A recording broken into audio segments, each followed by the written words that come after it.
The first thing Zaria Cole felt was warmth, not the kind that comes from blankets or heated rooms. This was something different, something alive, a slow, steady rhythm rising and falling beneath her cheek. A heartbeat, strong, calm, consistent. Her eyes were still closed when the banging started. 3 loud pounds against a door somewhere above her consciousness. Then 3 more. Then a voice, sharp and authoritative, cutting through the silence like a blade through silk. Mr. Lee, sir. We need to speak with you immediately. Zaria's eyes flew open. The ceiling above her was not hers. That was the first thing she registered. It was too high, too white, framed in soft golden light that came from somewhere elegant and expensive. A chandelier, a real one, the kind that cost more than her rent for a year. The second thing she registered was the chest beneath her cheek, bare, warm. Rising and falling with the calm breathing of someone who was very much awake and very much aware of her presence.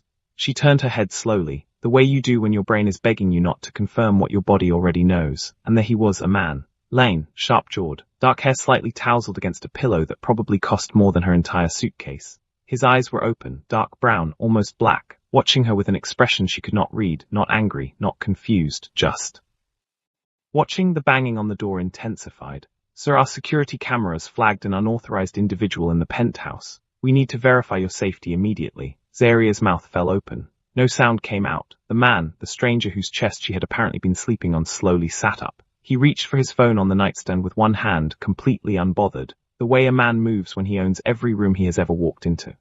Another guard's voice. Should we remove her immediately? Zaria finally found her voice. It came out as a whisper. I didn't, but the man held up one finger, not at her. At the door, then he said, calm as still water, nobody touches her. Silence fell on the other side of the door so fast it felt like the whole building stopped breathing. Zaria stared at him. He turned and looked at her. And for exactly 3 seconds, neither of them said a word. Then he simply said, you look like you need coffee. Cut to black, because 12 hours earlier, Zaria Cole's life had already been falling apart at every seam. And she had no idea that a wrong room would be the beginning of the only right thing that had happened to her in years 12 hours earlier. The conference hall of the Grand Celestia Hotel in Seoul buzzed with the kind of energy that made Zaria feel like she had walked onto the wrong planet. She stood near the entrance with her rolling suitcase, her laptop bag cutting into her shoulder, her blazer slightly wrinkled from 14 hours of travel, and she told herself what she had been telling herself for the past 3 weeks. You belong here. You worked for this. You belong here. The lobby of the Grand Celestia was not a normal lobby. It was an experience. Marble floors so polished she could see her own reflection looking up at her, exhausted, wide-eyed, clutching her conference registration printout like it was a life raft. Chandeliers the size of small cars dripped crystal light from ceilings 4 stories above her head. Men in tailored suits moved past her speaking quietly into earpieces. Women in gowns that cost more than her student loans glided across the floor like they had been born walking on marble. And then there was Zaria. 29 years old, natural hair tucked into a protective style because she had not had time to do anything else before the flight. Her blazer was from a thrift store she had carefully tailored herself because she was good with her hands and bad with money, or at least, she had been bad at trusting someone else with it. That thought twisted in her chest and she pushed it down. Marcus. She was not thinking about Marcus today. She was here for the Global Emerging Entrepreneurs Summit. 3 days of panels, networking and pitch opportunities that could change everything for her small sustainable fashion brand, Cole Plus Thread. She had saved for 8 months to afford this trip. 8 months of skipped lunches and freelance alterations and selling custom pieces on weekends. 8 months, and then 2 weeks ago she had checked their joint account and found it nearly drained, nearly $4,000. Gone. Marcus had told her it was an investment opportunity. Something big. Something that would double the money before her trip. She had been uneasy, but she had trusted him because that is what you do when you love someone and they tell you to trust them. She had trusted him. And he had taken her money and spent it, she later found out, on a weekend trip he took with her cousin Bianca. Her cousin, Bianca, who had held her while she cried about Marcus pulling away. Bianca, who had told her she was imagining things. Bianca, who had sat across from her at Sunday dinner 3 weeks ago and looked her directly in the eye and said, "Girl, you need to stop being so paranoid. Marcus loves you." Zaria's jaw tightened at the memory. She had made it to Seoul on emergency credit, 2 sponsored ticket upgrades, and sheer fury disguised as determination. She was here. She was going to make this work. She was going to walk into that summit, pitch her brand, secure a distribution connection, and fly home with something to show for every single sacrifice she had made. She was not going to cry in a fancy hotel lobby. She repeated that to herself firmly as she approached the check-in desk. The receptionist smiled at her, perfectly polished, and tapped at her computer screen. Welcome to the Grand Celestia. Name please, Zaria Cole. I have a reservation, standard suite, 4th floor. More tapping, a slight pause, a small frown that the receptionist immediately smoothed away. MS, Cole, I do see your reservation. Another pause. There appears to have been a system update this afternoon that affected several room assignments. I do apologize, it seems your key card has been. I'll need to reissue it. Zaria exhaled slowly. Okay, that's fine, can you just, of course, one moment. What followed was 20 minutes of polite confusion.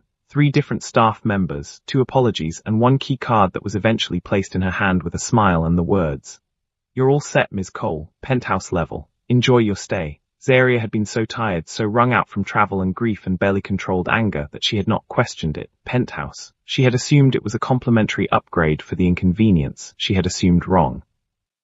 The elevator to the penthouse level required a special key card tap. Zaria noticed that. Somewhere in the foggy back of her exhausted mind, she noticed it and filed it under fancy hotel things and kept moving. The elevator doors opened to a private hallway, just one door at the end of a corridor lined with soft wall lighting, and a carpet so thick her heels sank into it with every step. She should have questioned it. She didn't. She tapped the card. The door clicked open. She stepped inside, dragged her suitcase through the entrance, and stopped walking. The suite was not a room. It was a world, floor-to-ceiling windows wrapped around 3 walls, offering a panoramic view of Seoul at night that looked less like a city and more like someone had scattered diamonds across black velvet and called it a skyline. The living area alone was larger than Zaria's entire apartment back home. A curved sectional sofa in cream leather. A bar cart stocked with bottles she couldn't name. Fresh flowers, white peonies, arranged in a vase on the dining table like someone had placed them there just hours ago. She stood in the entrance for a long moment, then her shoulders dropped. Then her laptop bag slid off her arm onto the floor. Then she sat down on the edge of that cream leather sofa, pressed her palms flat against her thighs and just breathed. Because the truth was, and she would not say this out loud to anyone, not even herself in the daylight, she was so tired she could cry. Not about the room, not about Seoul, about all of it. About Marcus standing in their kitchen 3 days before her flight, finally admitting everything with the casual cruelty of someone who had already made peace with hurting her. About the way Bianca had not even called. Not once, not a text, not a sorry, nothing. About 8 months of sacrifice that had felt for a moment like they might mean something, and then the account balance appearing on her phone screen like a slap. She pressed her fingers to her eyes. Stop it, she told herself. You're here, you made it, that's enough for tonight. She stood up. She found the bathroom, marble enormous, with a rainfall shower that she stood under for longer than was probably reasonable. She let the hot water work through the knot in her shoulders, the tension in her neck, the particular kind of tired that lives in the body after grief tries to disguise itself as anger for too long. She changed into her sleep shirt. She pulled back the duvet on the bed, and the bed was a masterpiece, a king-sized, cloud-like, sinfully comfortable thing. And she climbed in. She was unconscious in under 4 minutes. She did not hear the penthouse door open 40 minutes later. She did not hear the quiet movement through the suite, the low murmur of a phone call ending, the sound of a jacket being placed over the back of a chair. She did not hear the pause in footsteps. She did not hear the voice, low, slightly disbelieving, that said quietly in Korean, "What in the world?" Lee Hyun-woo had been awake for 31 hours. This was not unusual for him. Sleep had never come easily, not since he was 17 years old and the company started being handed to him in pieces while he was still figuring out who he was as a person. By 20 he had learned to function on 4 hours. By 25 he had stopped expecting more. Now at 33, his body ran on discipline and caffeine, and the particular focus of a man who had decided a long time ago that feelings were less productive than results. He had flown into Seoul from a board meeting in Singapore, bypassed his family home, bypassed his mother's 3rd phone call about the engagement dinner she was planning without his full agreement, and checked into the Grand Celestia because it was quiet, and because nobody here looked at him like he owed them something. He had been on a final call with his CFO when he stepped into his penthouse, and found a woman in his bed. He stood in the doorway of the bedroom for a full 10 seconds. She was completely, deeply, genuinely asleep. Curled on her side, one hand tucked under her cheek, her natural hair haloed softly against his pillow. Her breathing was slow and even. Her face, in sleep, had let go of whatever it carried when she was awake. He could somehow tell there was something it carried. The slight furrow between her brows, not quite smoothed away even in sleep. Like whatever was hurting her had followed her all the way into unconsciousness and refused to let go entirely. He should have called the front desk immediately. He stood there instead. His CFO's voice continued in his earpiece, something about quarterly projections, and Hyun-woo reached up and removed the earpiece and set it quietly on the dresser. He looked at the woman in his bed for another long moment. What was going on in his head right then? Even he probably could not have answered that clearly. He was a man who had learned to make decisions in seconds, to read a room, to calculate outcomes before anyone else had finished asking the question. But standing in the doorway of his bedroom at 1 a.m, looking at a sleeping stranger who had somehow ended up in his space, he felt something he hadn't expected. He felt nothing urgent. For a man whose mind never stopped, that was remarkable. He changed quietly in the ensuite. He came back, he considered the sofa. He looked at the king-sized bed. It was objectively enormous, the kind of bed you could share with someone and never once make contact if you chose not to. He had bought this specific suite partially because of that bed. He told himself he would call the front desk in the morning and sort the administrative confusion out then. He told himself it was simply the most logical decision given the hour. He lay down on the far edge of the bed, as distant from her as the mattress would allow, and stared at the ceiling.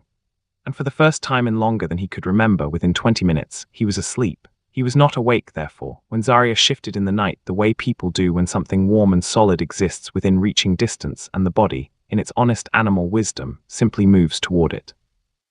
She didn't wake up when she moved, she just found him. Her cheek settled against his chest, her breathing deepened further. Her fingers, loosely curled, rested against his side, and then so quietly he almost didn't hear it, a whisper, not quite words, but shaped like them. "Don't leave me too." Hyunwoo had been drifting toward sleep when she said it. His eyes opened. He stared at the ceiling. He felt the small weight of her against his chest, so different from the practiced, deliberate touch of the people in his life who wanted things from him. This was the touch of someone who wasn't performing anything. She didn't even know he was there, and somehow that made it the most honest thing anyone had done near him in years. He did not move her. He told himself it was because waking her would create a scene at this hour. He told himself it was the practical choice. But the truth, and it would be a long time before he admitted this to himself, was that the warmth of another person, completely unguarded and completely unaware of who he was, felt like something he had not known he was starving for. He closed his eyes. Outside, Seoul glittered and hummed 30 floors below them. Inside, two strangers breathed in the same quiet rhythm. And neither of them knew yet what that night was going to cost them, or what it was going to give them. Morning arrived the way mornings do in luxury hotels, gently, through automatic curtains that began their slow part at 7 a.m., letting pale gold light spill across the room in long, quiet stripes. The light reached Zarya first. She stirred, shifted, registered warmth, registered comfort. Registered the particular depressed feeling of having slept better than she had in months. And in that brief, beautiful, preconscious moment, she smiled. Then she registered the heartbeat under her cheek. Her eyes opened. She looked down at the arm that was not hers. She looked up at the jaw that was not a pillow. She looked sideways at the window and the Seoul skyline beyond it and thought, with extraordinary calm, "This is not my room." And then the calm shattered completely. She moved to sit up too fast, and the momentum took her straight off the edge of the mattress. She hit the floor with a sound that was less of a thud and more of a full-body announcement. The lamp on the nightstand rattled. Somewhere outside the suite, a door opened. A voice called through the penthouse entrance. Zarya scrambled to her feet. She was standing in the middle of a stranger's bedroom in her sleep shirt and bare feet, and the stranger was sitting up in bed watching her with an expression of complete composure that somehow made everything worse. He was, she registered in spite of herself, extraordinarily good-looking. Sharp features, dark eyes, the kind of effortless presence that made even a rumpled morning look intentional. He was watching her the way you watch something unfold when you're curious about how it ends. She started. "I didn't. The front desk gave me a card and I thought I would never." 3 security guards appeared in the bedroom doorway. One of them looked at Zarya, then at their employer, then back at Zarya with an expression that said everything about what they assumed and nothing about what was true. "Sir," the lead guard said carefully. "Should we remove her immediately?" And the man on the bed, the man whose chest she had spent the night sleeping on, turned his gaze from her to the guard and said, with absolute quiet authority, "Leave her alone." Guards left. The door clicked shut behind them with the soft, expensive sound of a room returning to silence. And then it was just Zarya, and the billionaire, and the Seoul skyline filling the windows behind him like a painting someone had commissioned specifically to make ordinary people feel small. Zarya pulled at the hem of her sleep shirt. It was not short, it hit mid-thigh, but standing barefoot in a stranger's penthouse bedroom made even a reasonable amount of fabric feel insufficient. "I'm so sorry," she said. Her voice came out steadier than she felt. I know how this looks. The front desk gave me a key card last night. There was some kind of system issue with my reservation. They said penthouse level and I assumed it was an upgrade and I was exhausted and I didn't think to question it and I genuinely did not know anyone was in here. She stopped, swallowed. Definitely did not know anyone was in here, she repeated because it felt important to say twice. The man looked at her for a moment. Then he reached over to the nightstand, picked up the phone and dialed 3 digits. This is Mr. Lee in the penthouse. I need someone from guest services up here immediately. There was a key card error last night. A pause. No police, just guest services. Another pause shorter. Now please. He set the phone down, looked back at her. Sit down, Zaria blinked. I'm okay standing. You look like you're about to pass out. I'm not. She stopped. Her legs were in fact slightly unsteady. She sat down on the edge of the armchair nearest to her, perching on it like a person ready to run. He stood from the bed. He was tall, she noticed, and moved with the particular unhurried ease of someone who had never once been rushed by anyone, and walked to the bar area in the adjoining room. She heard the sound of a coffee machine starting. He came back 2 minutes later with 2 cups and set one on the side table near her elbow without asking how she took it. She looked at it, then at him. Then she picked it up because whatever was in it smelled incredible and her brain needed reinforcements. He sat in the chair across from her, crossed one leg over the other and said, "What's your name, Zaria?" "Zaria Cole, Lee Hyun-woo." He said it simply, the way people say their names when they're not in the habit of needing to explain who they are. She hadn't recognized him last night. She hadn't recognized him this morning either, not until this moment, when the name landed in her brain and something shifted. Because she had walked through the lobby of this hotel yesterday and seen a framed article near the business concierge desk. Something about the summit, a profile on key attendees. And she had glanced at it briefly, too tired to read the full thing, but she remembered a photograph, sharp jaw, dark eyes, Lee Hyun-woo 33, chairman of HW Capital Group, net worth estimated at $4.8 billion. The coffee cup was halfway to her lips, it stopped there. She started, he said. I slept on your... Yes, she set the coffee cup down very carefully. I need you to know, she said with tremendous dignity, that I have never done anything like this in my life. Something moved at the corner of his mouth. It wasn't quite a smile, but it was the architecture of one. I didn't think you had. I'm a normal person. I'm here for the Entrepreneur Summit. I have a brand, sustainable fashion, Cole Plus Thread. I saved for 8 months to come to this conference and the hotel had a system error and I was half asleep and she stopped. Pressed her lips together. I'm mortified. Respectfully, sir, I am going to be mortified regardless of what you say. This time the almost smile became slightly more definite. Fair enough. Guest services arrived within 10 minutes. There were 2 apologies, 1 manager, and a confirmation that yes, a system migration the previous afternoon had caused a handful of room assignments to misfire. And yes, Ms. Cole's keycard had been incorrectly encoded to the penthouse suite. Instead of room 412, the manager was sweating. Hyun-woo watched him with the calm expression of a man deciding how much weight to apply to a situation. He applied very little. He accepted the apology with a nod, requested that Ms. Cole's stay be moved to an upgraded suite at no additional charge, and dismissed the manager with a look. The manager left with the energy of someone who had narrowly avoided something terrible and wasn't entirely sure how. Zaria collected her things, suitcase, laptop bag, the sleep shirt she had changed out of in the bathroom, her dignity, such as it remained, and stood at the penthouse door. She turned back. Hyun-woo was standing near the window now, coffee in hand, looking out at the city. He had the posture of a man who was used to watching things from above. Thank you, Zaria said. For not making it worse than it was, you didn't have to do that. He looked over his shoulder at her. Get some rest before the summit. She nodded, started to turn, then stopped. I ask you something. He turned fully to face her, waiting. Last night, when the guards asked if they should remove me, she met his eyes. Why did you say no? He held her gaze for a moment. Something passed through his expression, brief and unreadable, like a word in a language she hadn't learned yet. You looked like you needed to sleep, he said simply. Zaria studied him for another second. Then she nodded once slowly and left. She did not see the way he turned back to the window and stood there for a long time after the door closed. She did not see his expression then. She did not know what was going on in his head, and honestly, neither did he what happened next, neither of them planned. At 10:15 that morning, a photo appeared on 3 different Korean entertainment news sites simultaneously. It had been taken by a hotel staff member, someone with a phone and poor judgment, and apparently an excellent sense of timing. It showed Zaria in the corridor outside the penthouse, her suitcase at her side, her sleep shirt still on from the night before, stepping out of Lee Hyun-woo's private suite at 7:43 in the morning. The caption on the first site read, Mystery woman leaves HW Group chairman's penthouse after overnight stay. By noon, it had been picked up by 6 more outlets. By 2 in the afternoon, Zaria's name had been found. Someone had spotted her conference registration badge in a zoomed-in version of the image, and the internet had opinions. She found out when she came back to her new suite after the morning panels, set her laptop on the desk, and opened her email to find 47 new messages and a text from a number she didn't recognize that said simply, "Check Twitter." She checked Twitter. She sat down slowly on the edge of the bed. The hashtag was not kind. Half the comments called her calculating.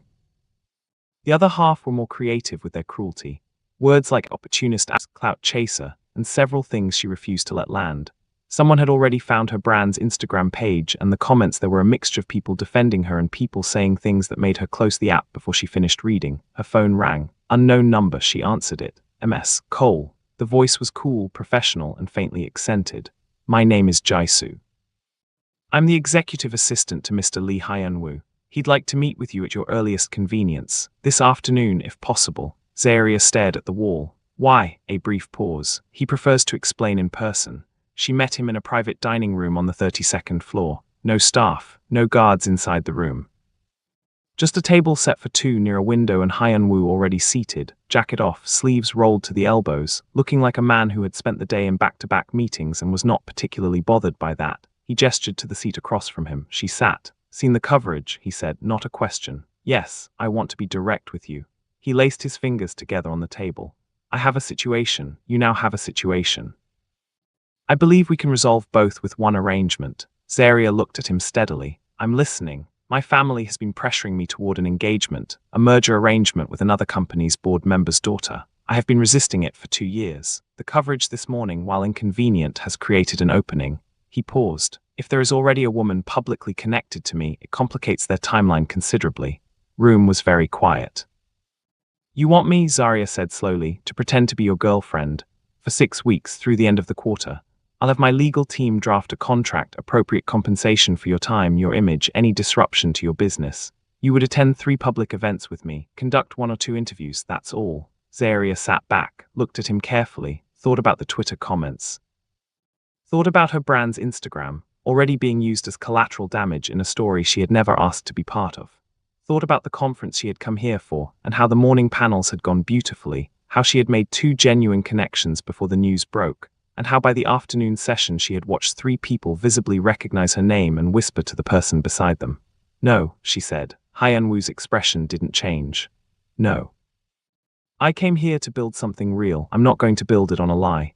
She stood up. "I appreciate the offer, genuinely, but I'll manage the coverage on my own." She left, and she meant it. She fully, completely meant it. Until she got back to her suite, checked her bank account out of anxious habit, and found a notification from her bank. The last of her emergency credit, the card she had used to book this trip, had been maxed out by a charge she did not make.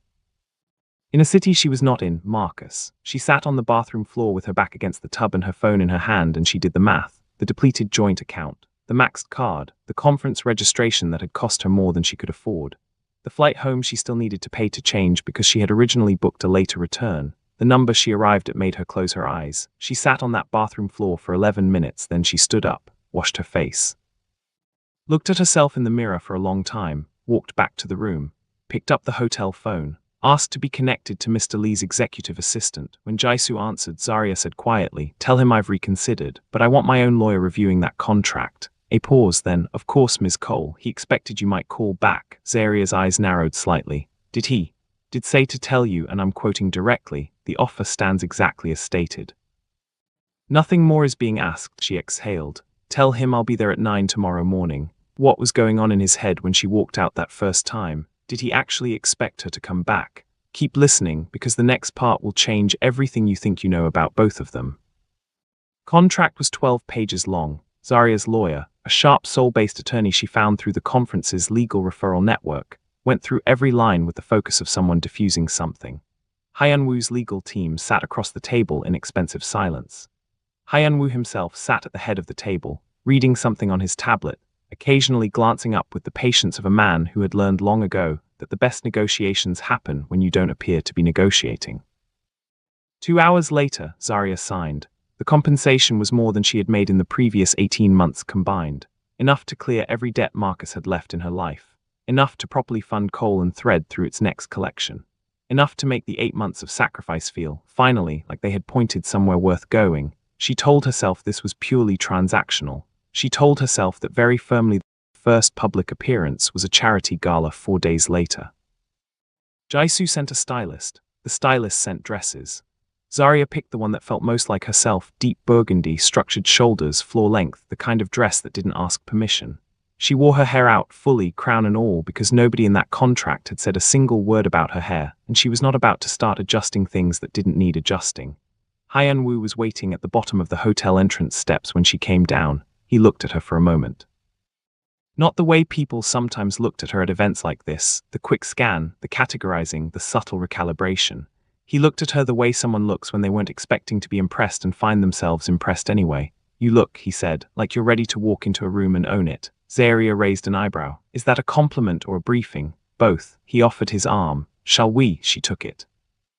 And what was going on in his head at that moment? As the cameras outside the gala found them immediately, as the flashes began, as Zarya lifted her chin and walked beside him with the kind of quiet confidence that didn't announce itself but was impossible to ignore, what was going on in his head was something he would not have said out loud to anyone. Not yet. He was thinking that she fit beside him with an ease that surprised him. Not in a practiced way, not in a performed way. Just naturally, like two people who had somehow already learned each other's rhythm. He told himself it was because they'd had the unusual intimacy of that first accidental night. Proximity creates the illusion of familiarity. He knew that. He filed it there and moved on. The weeks that followed had a texture neither of them had anticipated. There were the public moments, the gala, a corporate luncheon, a waterfront press walk that generated photographs that ran in 4 different publications. In those moments they were professional, convincing. They had worked out a system. She would reach for his arm first whenever cameras appeared. He would lean slightly toward her when he spoke, creating the impression of private conversation in public space. It worked because it was specific. Specific things always look real, but there were also the private moments. The ones the contract hadn't accounted for. The car rides between events where neither of them felt the need to fill the silence.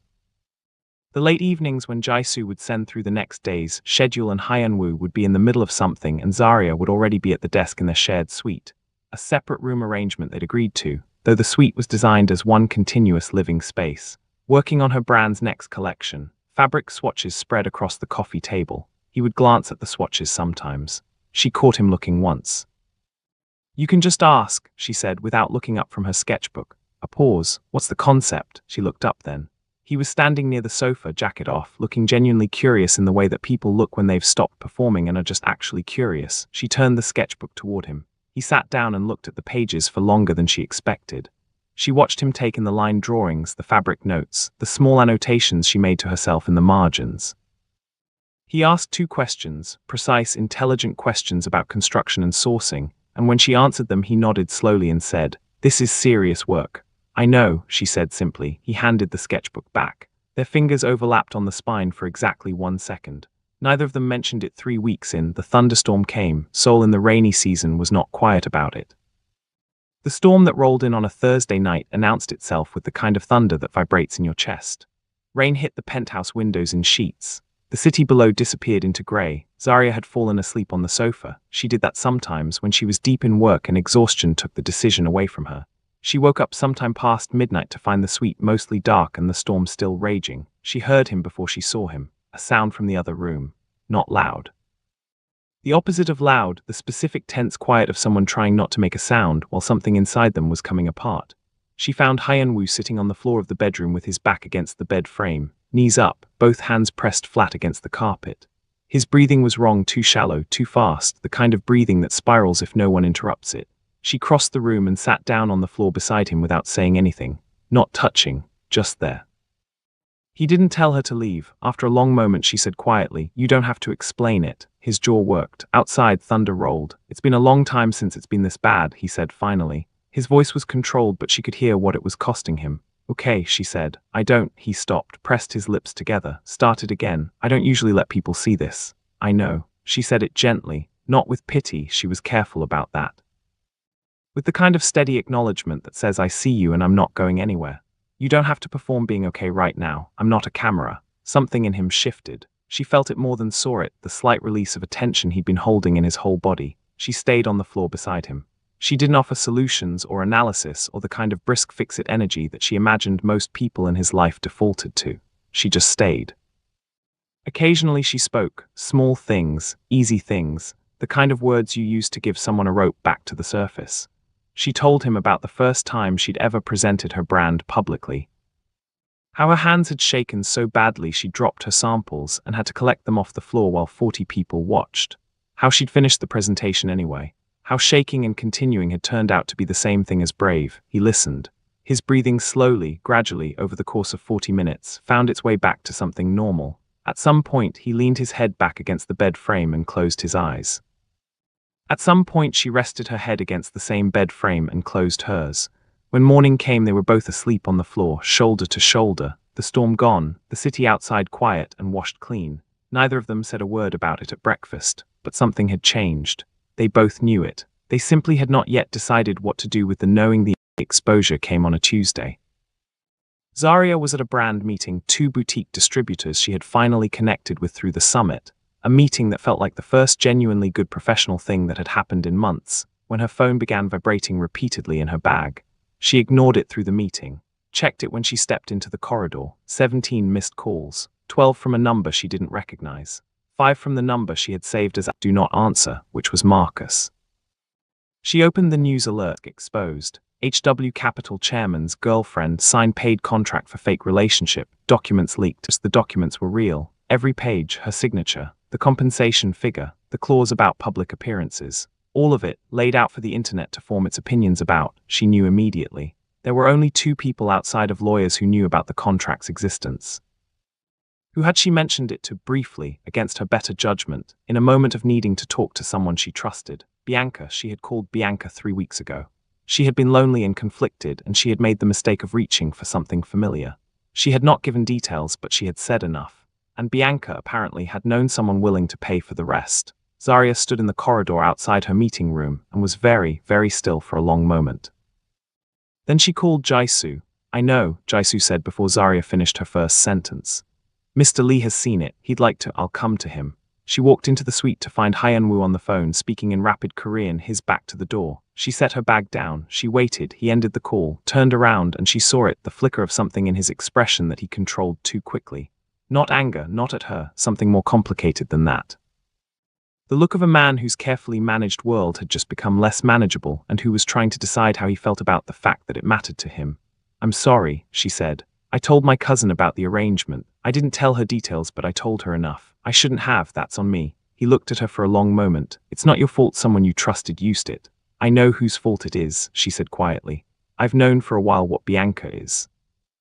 I just kept making the mistake of hopping otherwise." Something crossed his face. Recognition. "I understand that," he said, and the way he said it, low and personal, like he was handing her something, told her it was not an empty response. His phone rang again. He glanced at it. His jaw tightened slightly. "Your family," she guessed. "My mother." He declined the call. "She has been vocal about the coverage. Bet. Wants me to release a statement clarifying that you are not a serious romantic interest."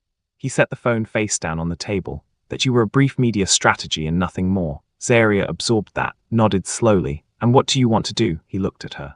And what was going on in his head at that moment, what he was seeing when he looked at her, was not the contract, was not the coverage, was not the complicated machinery of damage control.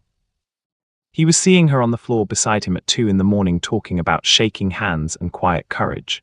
He was seeing burgundy fabric and sketchbooks, and the way she said "I know" when he told her his work was serious, not as a compliment, but as a statement of fact from someone who recognized the real thing. He was seeing the wrong room and the right feeling, and 12 weeks of slowly realizing that the most honest thing in his life had arrived by accident. "I want," he said carefully, "and what is currently strategic are not the same thing." "Then say what you actually want," she said, just once, without calculating the outcome first. A long silence. "I want to keep you in the room," he said. The suite was very quiet. Zaria looked at him for a long time. Then she picked up her bag. "I need some air," she said softly. "I'll be back." She walked to the door, stopped. Hyun-woo. She didn't turn around. "I heard you. I just need an hour." She left. He stood in the center of the suite and felt the specific, disorienting sensation of a man who has controlled everything for so long that the moment something slips beyond his management, he doesn't know what to do with his hands. He called Jaisu. "Find out what flight she'd be on if she decided to leave tonight," he said. Jaisu paused. "Sir, just find out." The press conference was supposed to be about the quarterly earnings report. It was not about the quarterly earnings report. Hyunwoo stood at the podium in front of 43 journalists and 3 camera crews and his mother in the third row with an expression that could have meant anything and said everything. He answered 2 earnings questions. Then he set down his prepared statement. "I want to address the coverage from this week directly," he said. The room stilled. "The contract that was leaked is real. It was a business arrangement that I proposed. The decision to enter it was mine." He paused.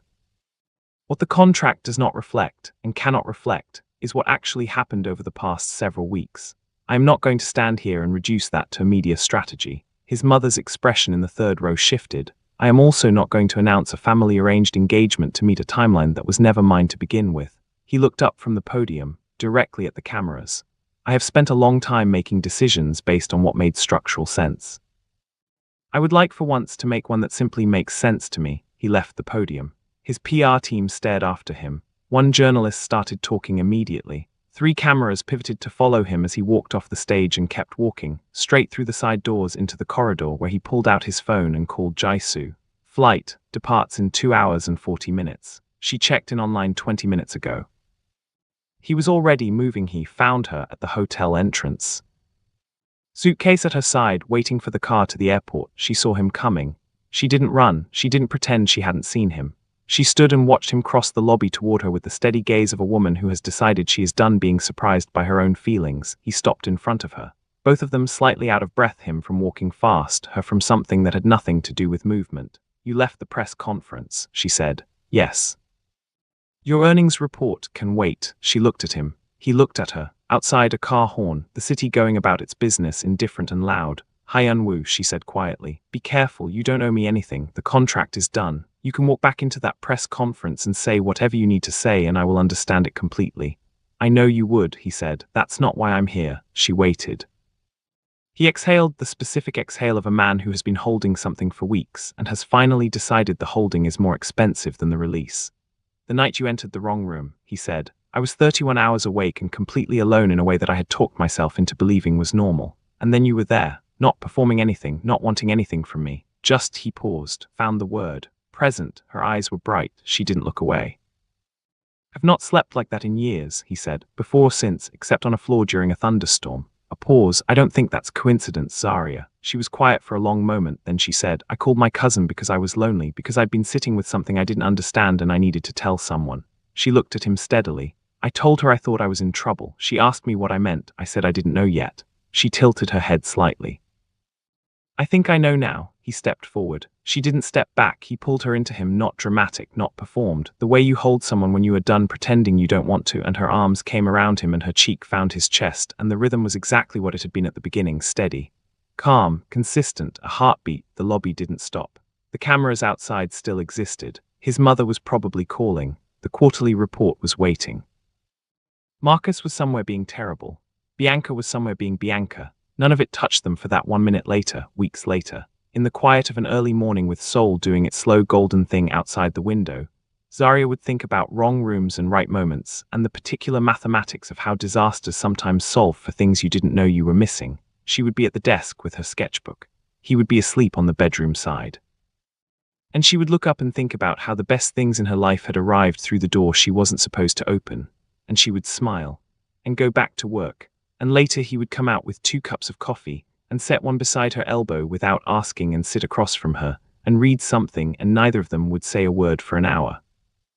And it would be in every way that actually counts, exactly enough. Sometimes the biggest mistakes lead us exactly where we belong. If this story moved you, if you felt every moment of Zarya's journey, please hit the like button, leave a comment telling us what part got you most, and subscribe so you never miss a story like this one. Every comment, every share, every subscription tells us to keep going. Thank you for staying until the end.